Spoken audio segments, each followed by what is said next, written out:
যুদ্ধবিভাজন আর সরকার ও বিরোধী দলের মুখোমুখি অবস্থান সব মিলিয়ে ইসরায়েলের রাজনৈতিক পরিস্থিতি চরম জটিল আকার ধারণ করেছে। এ অবস্থায় দুর্নীতির অভিযোগ থেকে অব্যাহতি চান প্রধানমন্ত্রী নেতানিয়াহু। বিশ্লেষকদের ধারণা, নেতানিয়াহু হয়তো নিজের জন্য ক্লিন এক্সিটের পথ তৈরি করছেন, নয়তো শক্তিশালী হয়ে ওঠা বিরোধী দলের সাথে লড়াইয়ের প্রস্তুতি নিচ্ছেন। ঘুষ, জালিয়াতি ও বিশ্বাস ভঙ্গের অভিযোগে ইসরায়েলের প্রধানমন্ত্রী নেতানিয়াহুর বিরুদ্ধে দীর্ঘ ৫ বছর ধরে মামলা চলছে। এসব মামলায় অব্যাহতি চেয়ে ৩০ নভেম্বর প্রেসিডেন্ট আইজ্যাক হারজগের কাছে ক্ষমার আবেদন করেন তিনি। האינטרס האישי שלי היה ונותר להמשיך את התהליך עד סופו.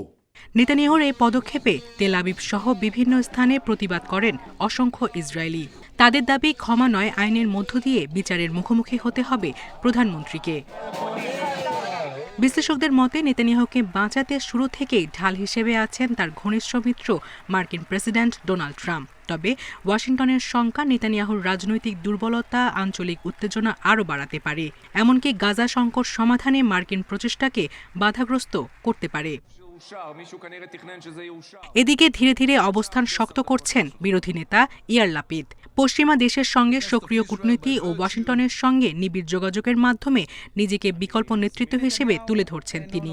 লন্ডন ও ওয়াশিংটন সফরই তার প্রমাণ। এরই মধ্যে নেতানিয়াহুর ক্ষমা প্রার্থনার বিষয়টি নিয়ে শুরু হয়েছে বিচার বিশ্লেষণ। বিশ্লেষকদের মতে এর পেছনে দুটি কারণ থাকতে পারে। ক্ষমতা হারালে যেন নিজের রক্ষার পথ থাকে, অন্যদিকে বিরোধী দলের সঙ্গে রাজনৈতিক লড়াইয়ের আগে আইনি ঝুঁকি কমিয়ে নেওয়া।